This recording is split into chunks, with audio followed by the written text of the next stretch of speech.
Hola de nuevo amigos. Ojalá hayan estado bien durante este periodo de tiempo desde que subí mi último vídeo. Yo estoy aquí una vez más, dejando con ustedes la octava parte de mi serie de relatos de terror que espero les agrade como las anteriores entregas. Sin más que deba comentarles podemos comenzar. El experimento. El año pasado, estuve 6 meses participando en algo que fue llamado como experimento psicológico. Encontré un anuncio en el periódico local donde decían que buscaban una persona imaginativa, con ganas de ganar dinero, y cuando vi que era el único anuncio para el cual estaba cualificado, los llamé y concertamos una entrevista.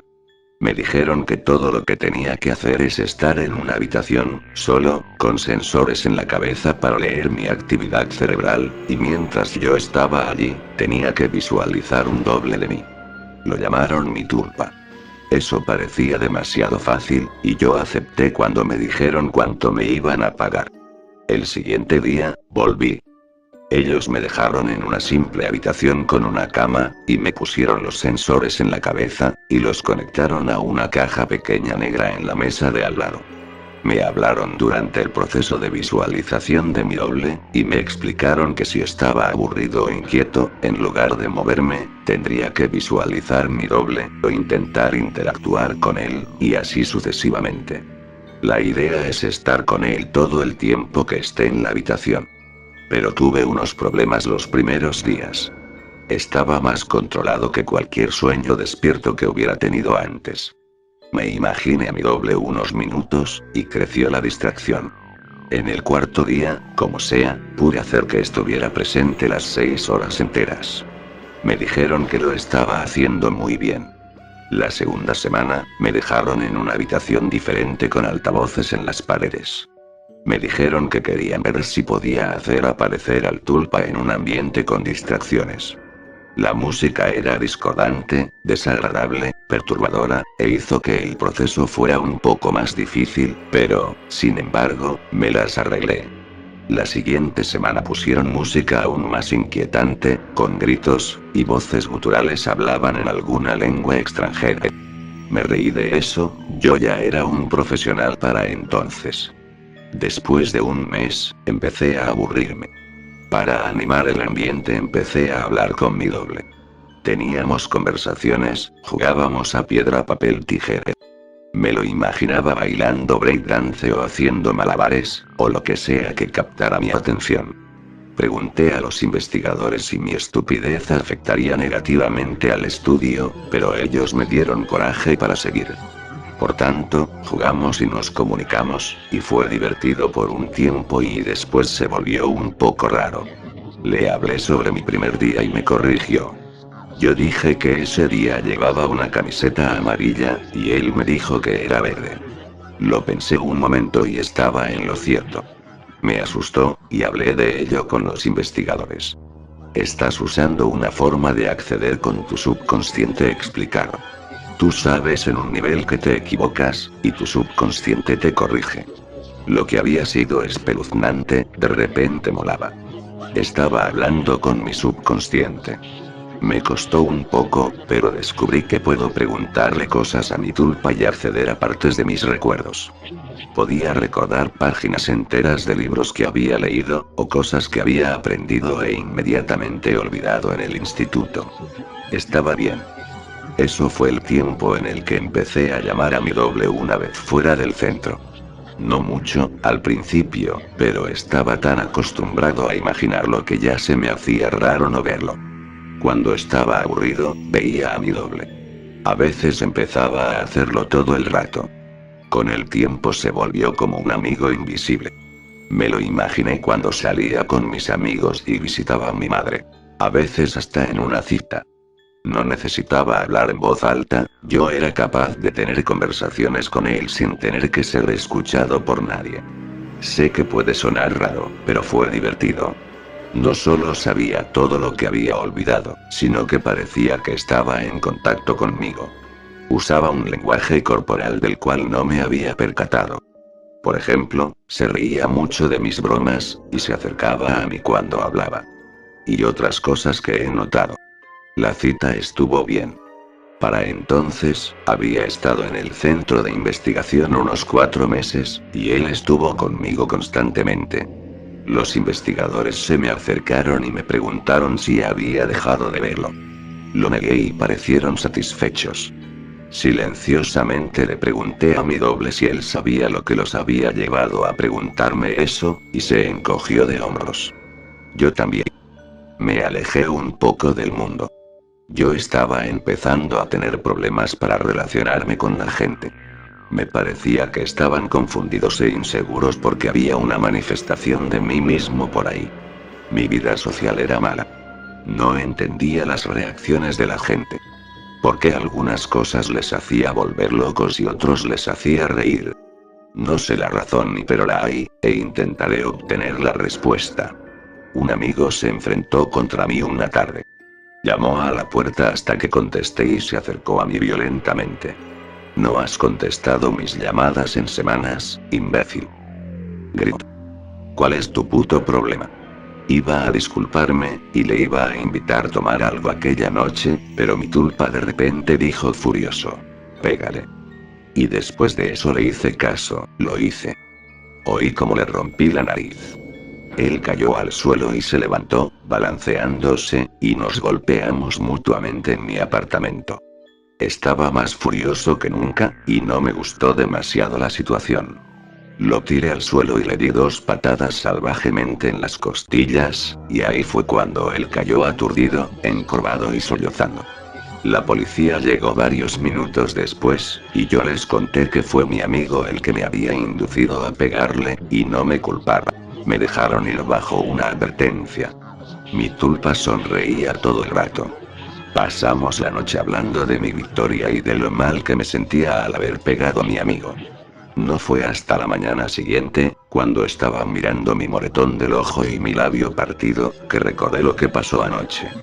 Mi doble fue el único que sintió furia, no yo. Me sentí culpable y un poco avergonzado, pero fue mi doble, que me incitó a pelearme con él. El tulpa estaba presente, por supuesto, y sabía mis pensamientos. No lo necesitas más. No necesitas a nadie más, me dijo. Se me puso la piel de gallina. Se lo expliqué todo a los investigadores, pero ellos solo se rieron. No puedes asustarte de algo que te estás imaginando, me dijo uno.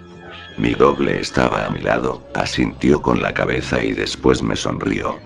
Intenté creer sus palabras, pero los siguientes días, me sentía más angustiado cuando estaba con mi tulpa, y parecía que él estaba cambiando. Era más alto y tenía un aspecto amenazador. Sus ojos brillaron con picardía, y vi malicia en su constante sonrisa. No vale la pena perder mi mente por un trabajo. Así que decidí tomar el control de la situación. Estaba tan acostumbrado que verlo ya era un proceso automático, así que intenté no hacerlo. Me costó unos días, pero empecé a trabajar en ello. Lo veía algunas veces, y cada vez tenía una apariencia peor. Su piel tomó color ceniza, y sus dientes eran puntiagudos. Él me amenazó. La música horrible que había escuchado durante meses parecía que lo acompañaba a todas partes. Incluso cuando estaba en casa, y me concentraba para no verlo. Seguí visitando el centro de investigación pasando mis siguientes 6 horas allí. Necesitaba el dinero, y pensé que ellos no se darían cuenta de que no estaba visualizando a mi tulpa. Estaba equivocado. Después de mi cambio, un día, después de 5 meses y medio allí, 2 hombres me cogieron y alguien con bata de laboratorio me pinchó con una aguja hipodérmica. Me desperté después del sueño de nuevo en la habitación, atado en la cama, con la música a todo volumen, con mi doble de pie a mi lado. Difícilmente se parecía a un humano ya. Sus rasgos estaban torcidos. Sus ojos estaban hundidos en sus cuencas, parecidos a los de un cadáver. Era mucho más alto que yo. Sus manos estaban torcidas y sus uñas eran como garras. Era jodidamente terrorífico. Intenté no visualizarlo, pero no me podía concentrar. Él se rió y me golpeó en el brazo. Intenté soltarme de las ataduras, pero difícilmente podía moverme. Estás pringado de mierda de la buena, creo. ¿Cómo te sientes? ¿Desconcertado? dijo cada vez más cerca de mí. Yo estaba amordazado. Su aliento apestaba a carne podrida. Intenté que se fuera, pero no desaparecía. Los otros días fueron terribles. Muy a menudo, alguien con bata de doctor venía y me inyectaba algo o me forzaba a tomarme una pastilla. Cada vez me sentía más desconcertado y confuso, y a veces tenía alucinaciones. Yo seguía intentando que se desvaneciera, y él se reía de mí. Quizás era quien me causaba las ilusiones. Tuve una alucinación en la que aparecía mi madre, que estaba allí, me regañaba, y mi tulpa le cortaba la garganta, y su sangre me empapaba. Era tan real que hasta podía saborear la sangre. Los médicos no me hablaron en ningún momento. Yo les rogué que me soltaran, grité, pedí respuestas. Ellos no me dijeron nada. Quizá hablaron con mi tulpa, mi monstruo personal. No estoy seguro. Yo estaba completamente dopado, así que no sé si fue otra ilusión, pero recuerdo a los investigadores hablando con mi tulpa. Otra cosa, la cual rezo que fuera una ilusión, es que él podía tocarme. Más que eso, me podía hacer daño. Él me tocaba y golpeaba si él sentía que no le prestaba suficiente atención. Una vez, me cogió los testículos y los apretó, hasta que le dije que lo quería. Otra vez, me cortó el antebrazo con una de sus garras. Aún tengo la cicatriz. Algunas veces, pienso que solo me autolesioné, que esa alucinación me llevó a hacerlo. Solo algunos días. Un día, mientras él me contaba una historia sobre cómo iba a destripar a todo el mundo que quería, empezó por mi hermana, y paró. Una mirada tenebrosa cruzó su cara y me acarició la frente. Tal y como mi madre hacía cuando estaba enfermo. Estuvo un rato así, y sonrió. Todos los pensamientos son creativos, me dijo. Y se fue por la puerta. 3 horas después, me pusieron otra inyección, y me dormí. Me desperté sin ataduras, libre. Balanceándome, caminé hacia la puerta, y la abrí, pasé por el pasillo vacío y después corrí. Me perdí, pero bajé por unas escaleras y salí por la parte trasera del edificio. Allí me derrumbé, llorando como un niño. Era libre de moverme, pero, en ese momento, no podía hacerlo. Fui a casa en algún momento, no recuerdo nada. Cerré la puerta y me empotré contra un armario, tomé una larga ducha, y dormí 1 día y medio. Nadie vino a por mí por la noche, y nadie vino el día después de esto. Pasé una semana en la habitación, se me hizo largo como un siglo. Me había aislado tanto de mi vida que nadie se dio cuenta de que no estaba. La policía no encontró nada. El centro de investigación estaba vacío cuando buscaron. Los documentos de referencia desaparecieron. Los nombres que me dieron eran alisas. Y el dinero que me dieron era imposible de encontrar. Me he recuperado todo lo que he podido. No salí mucho de casa, porque tenía ataques de pánico cuando lo hacía. Lloré muchísimo. No dormí mucho, y mis pesadillas eran terribles. No podía más. Pero sobreviví. Usé la concentración que esos bastardos me enseñaron para convencerme a mí mismo. Funciona de veces. Pero hoy no. Hace 3 días me llamó mi madre, había ocurrido una tragedia. Mi hermana había sido víctima de una ola de asesinatos. El autor descuartizaba a las víctimas. El funeral fue esta tarde, fue un funeral normal, tal y como suelen ser los funerales, supongo. Estuve un poco distraído, podía oír música de algún sitio lejano. Era discordante, con sonidos invertidos e inquietantes, voces, gritos. La puedo oír aún. Ahora suena más alto. Noche oscura, sin luz alguna, una de esas noches en las que no piensas más que en lo callado que puede llegar a estar todo. Si pones atención suficiente en este momento podrás notar qué razón tengo, pero espera, escucha más a fondo. A lo lejos, como siempre a esta hora, un pequeño sonido comienza a hacerse notar, no sabes si salir a mirar, o simplemente esperar. Con cada minuto que pasas escuchando está más cerca, no sabes qué pasa. La luz cada vez es menor, el aire de tu habitación cada vez más denso, tu puerta, cerrada como cada noche. Se abre lentamente, la hace rechinar y tú no sabes si mirar o simplemente esperar. Entras en las cobijas con el miedo en todo tu cuerpo. Este es el momento de mirar lo que va a pasar. La oscuridad del lugar da un frío intenso en tu pobre mirar, y apenas de todo te sabes controlar. Y es este el momento en el que saber qué más hacer. Poco a poco tu cuerpo comienza a temblar. Sientes esa presencia, el sonido de esa hora, cada noche se aproximaba más, y en esta noche tan especial, el te logrado encontrar, comienzas a sentirlo, a tu cuerpo sube cada vez más, recorre un horrible frío, y por tus pies comienza a murmurar eres mío, vamos. Ya. Intente gritar. Sube a tus piernas y estas, lamento decirte ya no las puedes controlar, llegada la presencia a tu pecho, la respiración se hace cada vez más difícil de lograr, poco a poco, sin saber realmente lo que pasa, dejarás de respirar, tranquilo, no pasa nada, simplemente tu hora ha llegado, esto es algo que ya no podrás contar. Estaba una noche en mi cuarto, eran ya las 4 o tal vez 5 de la madrugada, cuando siento que unas canicas empiezan a hacer ruido. Era como si alguien jugara con ellas. Una media hora después, sin darle importancia a esto, me dormí. El suceso volvió a ocurrir unas 10 veces más. Cuando una noche, siento una vez más las canicas, a un lado de mi cama me hago el dormido al oír esto, y disimuladamente miro al lugar de donde provenía el ruido. Cuando al fin visualice a la persona, más bien al demonio que hacía esto, vi a un niño, jugando él solo a las canicas.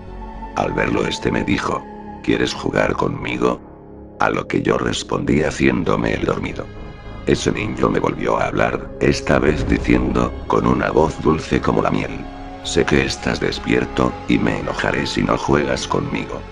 Yo, estando paralizado del miedo, pude hablar, y le dije. ¿Qué eres y qué quieres? Quiero ser tu amigo, pero se ve que tú no quieres ser mi amigo, así que tendré que matarte.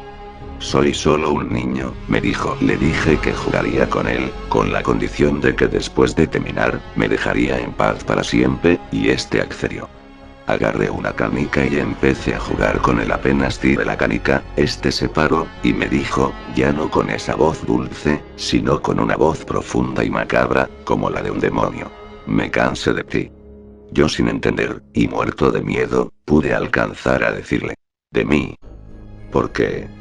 Y me respondió transformándose en un demonio, gigantesco y muy aterrorizador. Agarro las canicas y las aplasto, luego me alzo, como si no fuera más que un bebé, y me tiro contra la pared. Antes de desmayarme pude escucharlo decir.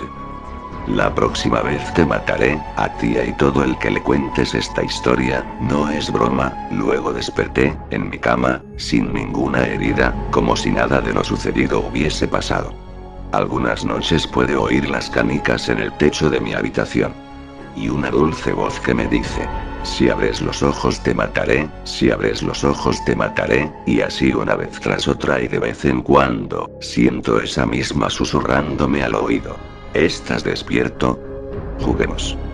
Y ahora tú que estás escuchando esto, si oyes cualquier ruido, por nada del mundo mires.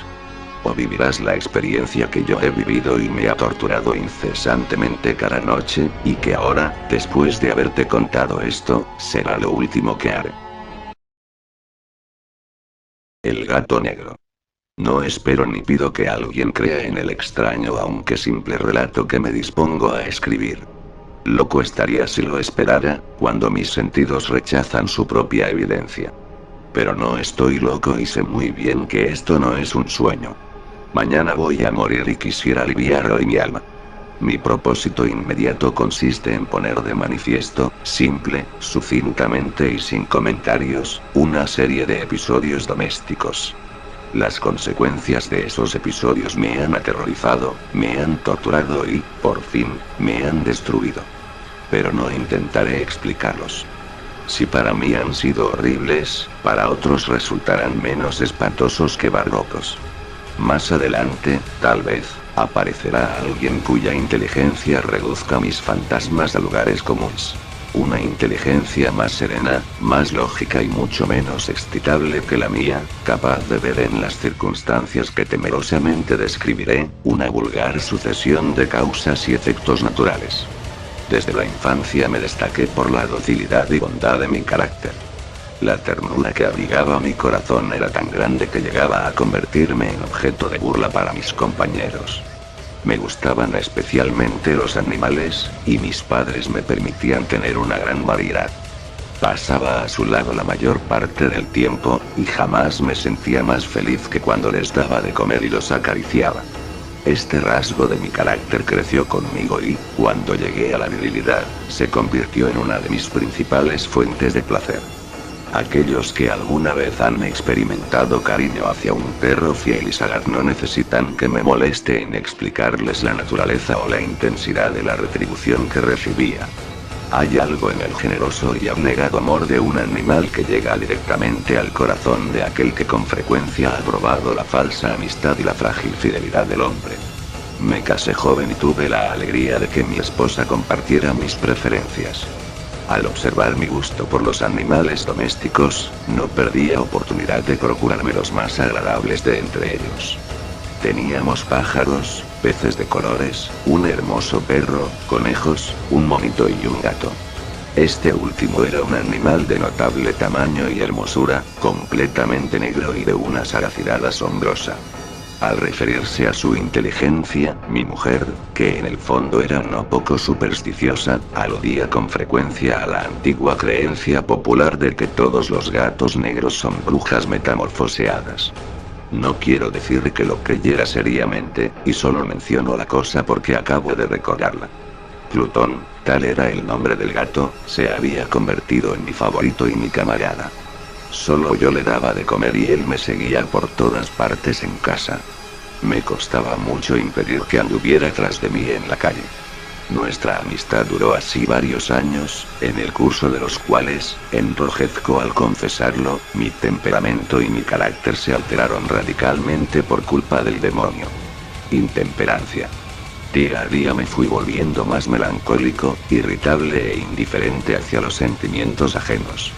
Llegué, incluso, a hablar descomedidamente a mi mujer y terminé por infligirle violencias personales. Mis favoritos, claro está, sintieron igualmente el cambio de mi carácter. No solo los descuidaba, sino que llegué a hacerles daño. Hacia Plutón, sin embargo, conservé suficiente consideración como para abstenerme de maltratarlo, cosa que hacía con los conejos, el mono y hasta el perro cuando, por casualidad o movidos por el afecto, se cruzaban en mi camino. Mi enfermedad, empero, se agravaba, pues, ¿qué enfermedad es comparable al alcohol? Y finalmente el mismo Plutón, que ya estaba viejo y, por tanto, algo enojadizo, empezó a sufrir las consecuencias de mi mal humor. Una noche en que volvía a casa completamente embriagado, después de una de mis correrías por la ciudad, me pareció que el gato evitaba mi presencia. Lo alcé en brazos, pero, asustado por mi violencia, me mordió ligeramente en la mano. Al punto se apoderó de mí una furia demoníaca y ya no supe lo que hacía. Fue como si la raíz de mi alma se separara de golpe de mi cuerpo. Una maldad más que diabólica, alimentada por la ginebra, estremeció cada fibra de mi ser. Sacando del bolsillo del chaleco un cortaplumas, lo abrí mientras sujetaba al pobre animal por el pescuezo y, deliberadamente, le hice saltar un ojo. Enrojezco, me abraso, tiemblo mientras escribo tan condenable atrocidad. Cuando la razón retornó con la mañana, cuando hube disipado en el sueño los vapores de la orgía nocturna, sentí que el horror se mezclaba con el remordimiento ante el crimen cometido. Pero mi sentimiento era débil y ambiguo, no alcanzaba a interesar al alma. Una vez más me hundí en los excesos y muy pronto ahogué en vino los recuerdos de lo sucedido. El gato, entretanto, mejoraba poco a poco. Cierto que la órbita donde faltaba el ojo presentaba un horrible aspecto, pero el animal no parecía sufrir ya. Se paseaba, como de costumbre, por la casa, aunque, como es de imaginar, huía aterrorizado al verme. Me quedaba aún bastante de mi antigua manera de ser para sentirme agraviado por la evidente antipatía de un animal que alguna vez me había querido tanto. Pero ese sentimiento no tardó en ceder paso a la irritación. Y entonces, para mi caída final e irrevocable, se presentó el espíritu de la perversidad. La filosofía no tiene en cuenta este espíritu.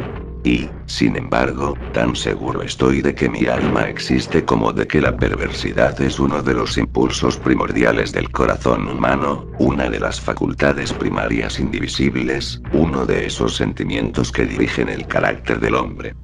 ¿Quién no se ha sorprendido a sí mismo 100 veces en momentos en que cometía una acción tonta o malvada por la simple razón de que no debía cometerla? ¿No hay en nosotros una tendencia permanente, que enfrenta descaradamente al buen sentido, una tendencia a transgredir lo que constituye la ley por el solo hecho de serlo? Este espíritu de perversidad se presentó, como he dicho, en mi caída final. Y el insondable anhelo que tenía mi alma de vejarse a sí misma, de violentar su propia naturaleza, de hacer mal por el mal mismo, me incitó a continuar y, finalmente, a consumar el suplicio que había infligido a la inocente bestia.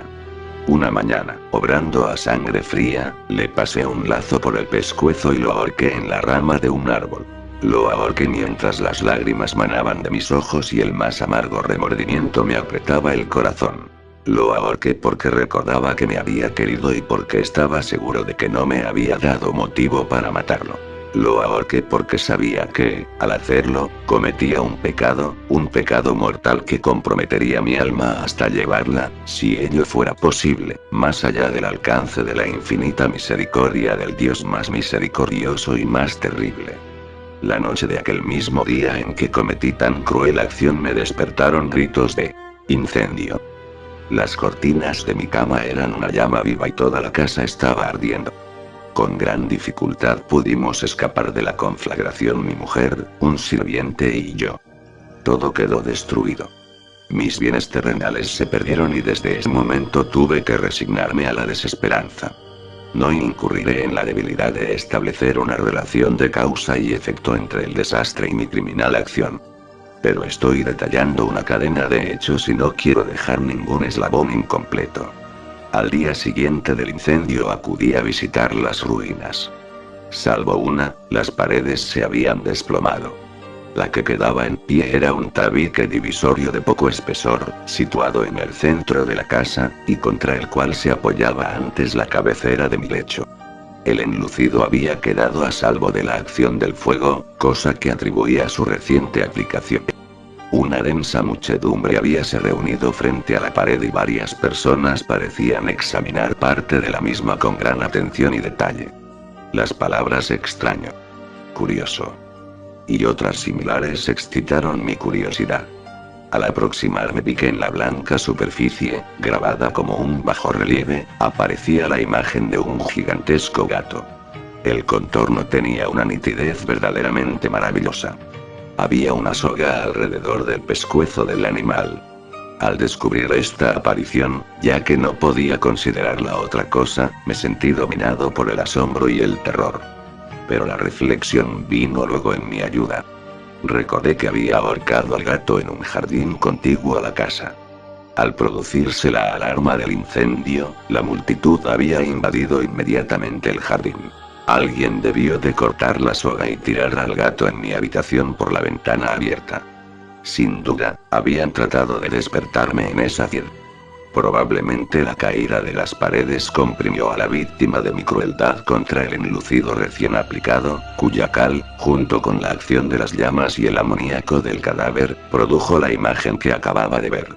Si bien en esta forma quedó satisfecha mi razón, ya que no mi conciencia, sobre el extraño episodio, lo ocurrido impresionó profundamente mi imaginación. Durante muchos meses no pude librarme del fantasma del gato, y en todo ese tiempo dominó mi espíritu un sentimiento informe que se parecía, sin serlo, al remordimiento. Llegué al punto de lamentar la pérdida del animal y buscar, en los viles antros que habitualmente frecuentaba, algún otro de la misma especie y apariencia que pudiera ocupar su lugar. Una noche en que, borracho a medias, me hallaba en una taberna más que infame, reclamó mi atención algo negro posado sobre uno de los enormes toneles de ginebra que constituían el principal moblaje del lugar. Durante algunos minutos había estado mirando dicho tonel y me sorprendió no haber advertido antes la presencia de la mancha negra en lo alto. Me aproximé y la toqué con la mano. Era un gato negro muy grande, tan grande como Plutón y absolutamente igual a este, salvo un detalle.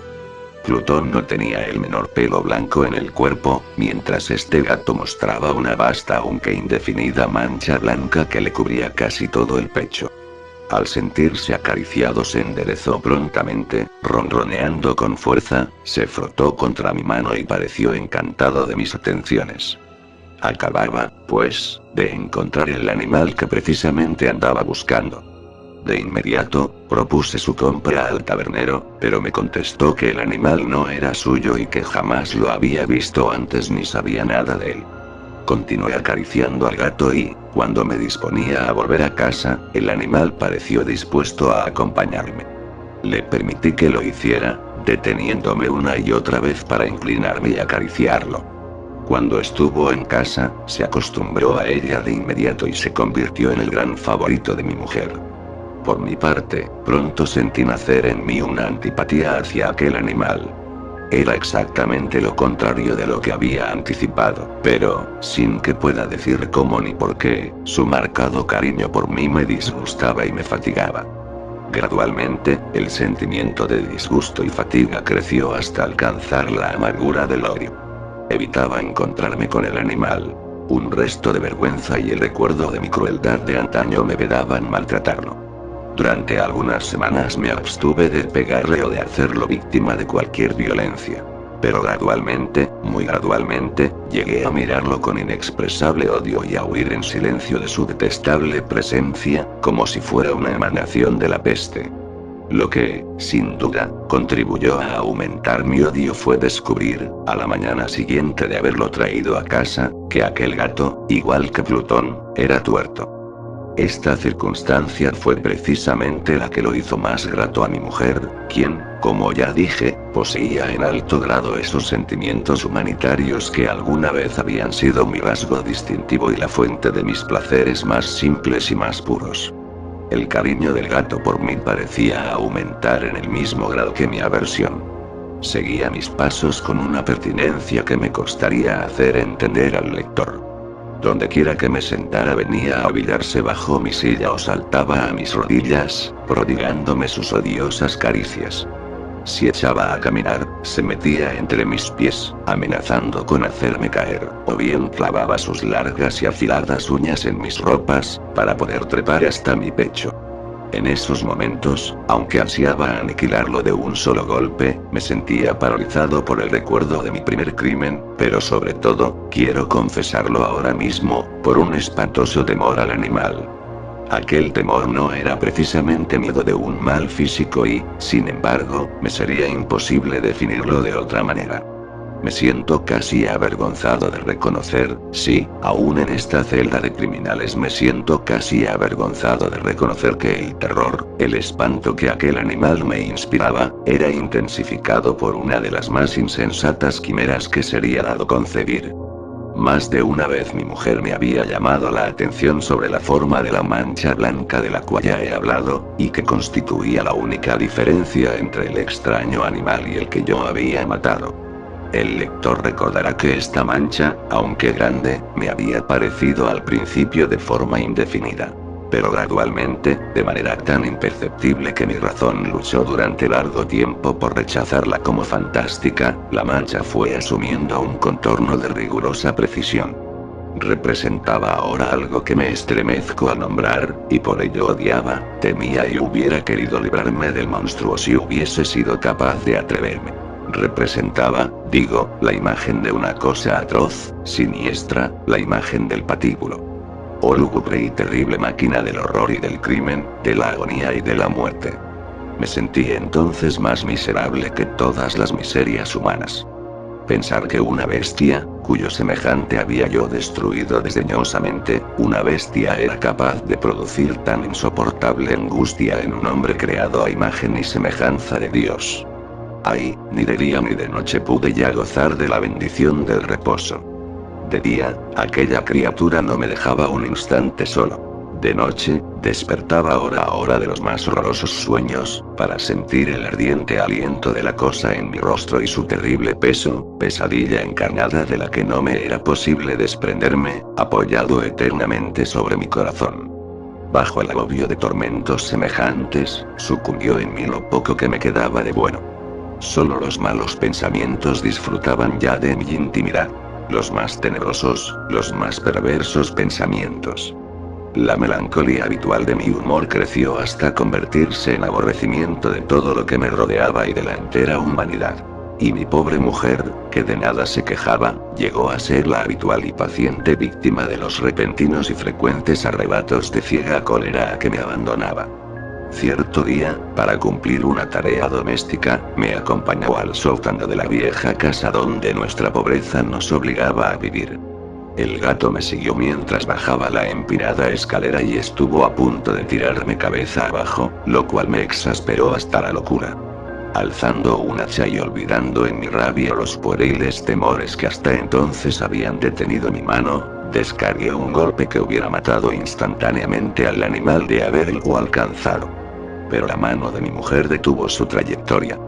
Entonces, llevado por su intervención a una rabia más que demoníaca, me zafé de su abrazo y le hundí el hacha en la cabeza. Sin un solo quejido, cayó muerta a mis pies. Cumplido este espantoso asesinato, me entregué al punto y con toda sangre fría a la tarea de ocultar el cadáver. Sabía que era imposible sacarlo de casa, tanto de día como de noche, sin correr el riesgo de que algún vecino me observara. Diversos proyectos cruzaron mi mente. Por un momento pensé en descuartizar el cuerpo y quemar los pedazos. Luego se me ocurrió cavar una tumba en el piso del sótano. Pensé también si no convenía arrojar el cuerpo al pozo del patio o meterlo en un cajón, como si se tratara de una mercadería común, y llamar a un mozo de cordel para que lo retirara de casa. Pero, al fin, di con lo que me pareció el mejor expediente y decidí emparedar el cadáver en el sótano, tal como se dice que los monjes de la Edad Media emparedaban a sus víctimas. El sótano se adaptaba bien a este propósito. Sus muros eran de material poco resistente y estaban recién revocados con un mortero ordinario, que la humedad de la atmósfera no había dejado endurecer. Además, en una de las paredes se veía la saliencia de una falsa chimenea, la cual había sido rellenada y tratada de manera semejante al resto del sótano. Sin lugar a dudas, sería muy fácil sacar los ladrillos en esa parte, introducir el cadáver y tapar el agujero como antes, de manera que ninguna mirada pudiese descubrir algo sospechoso. No me equivocaba en mis cálculos. Fácilmente saqué los ladrillos con ayuda de una palanca y, luego de colocar cuidadosamente el cuerpo contra la pared interna, lo mantuve en esa posición mientras aplicaba de nuevo la mampostería en su forma original. Después de procurar mi argamasa, arena y cerda, preparé un enlucido que no se distinguía del anterior y revoqué cuidadosamente el nuevo enladrillado. Concluida la tarea, me sentí seguro de que todo estaba bien. La pared no mostraba la menor señal de haber sido tocada. Había barrido hasta el menor fragmento de material suelto. Miré en torno, triunfante, y me dije: aquí, por lo menos, no he trabajado en vano. Mi paso siguiente consistió en buscar a la bestia causante de tanta desgracia, pues al final me había decidido a matarla. Si en aquel momento el gato hubiera surgido ante mí, su destino habría quedado sellado, pero, por lo visto, el astuto animal, alarmado por la violencia de mi primer acceso de cólera, se cuidaba de aparecer mientras no cambiara mi humor. Imposible describir o imaginar el profundo, el maravilloso alivio que la ausencia de la detestada criatura trajo a mi pecho. No se presentó aquella noche, y así, por primera vez desde su llegada a la casa, pude dormir profunda y tranquilamente. Sí, pude dormir, aun con el peso del crimen sobre mi alma. Pasaron el segundo y el tercer día y mi atormentador no volvía. Una vez más respiré como un hombre libre. Aterrado, el monstruo había huido de casa para siempre. Ya no volvería a contemplarlo. Gozaba de una suprema felicidad, y la culpa de mi negra acción me preocupaba muy poco. Se practicaron algunas averiguaciones, a las que no me costó mucho responder. Incluso hubo una perquisición en la casa. Pero, naturalmente, no se descubrió nada. Mi tranquilidad futura me parecía asegurada. Al cuarto día del asesinato, un grupo de policías se presentó inesperadamente y procedió a una nueva y rigurosa inspección. Convencido de que mi esconderijo era impenetrable, no sentí la más leve inquietud. Los oficiales me pidieron que los acompañara en su examen. No dejaron hueco ni rincón sin revisar. Al final, por tercera o cuarta vez, bajaron al sótano. Los seguí sin que me temblara un solo músculo. Mi corazón latía tranquilamente, como el de aquel que duerme en la inocencia. Me pasé de un lado al otro del sótano. Había cruzado los brazos sobre el pecho y andaba tranquilamente de aquí para allá. Los policías estaban completamente satisfechos y se disponían a marcharse. La alegría de mi corazón era demasiado grande para reprimirla. Ardía en deseos de decirles, por lo menos, una palabra como prueba de triunfo y confirmar doblemente mi inocencia. Caballeros, dije, por fin, cuando el grupo subía la escalera, me alegro mucho de haber disipado sus sospechas. Les deseo felicidad y un poco más de cortesía. Dicho sea de paso, caballeros, esta casa está muy bien construida. En mi frenético deseo de decir alguna cosa con naturalidad, casi no me daba cuenta de mis palabras. Repito que es una casa de excelente construcción. Estas paredes, ya se marchan ustedes, caballeros. Tienen una gran solidez. Y entonces, arrastrado por mis propias bravatas, golpeé fuertemente con el bastón que llevaba en la mano sobre la pared del enladrillado tras de la cual se hallaba el cadáver de la esposa de mi corazón. Que Dios me proteja y me libre de las garras del archidemonio. Apenas había cesado el eco de mis golpes cuando una voz respondió desde dentro de la tumba.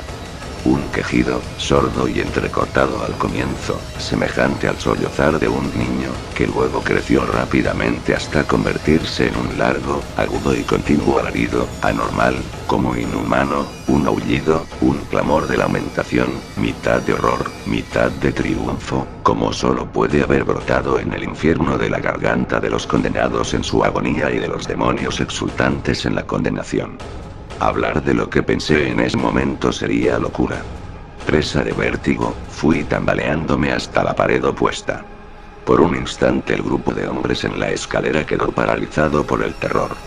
Luego, una docena de robustos brazos atacaron la pared, que cayó de una pieza.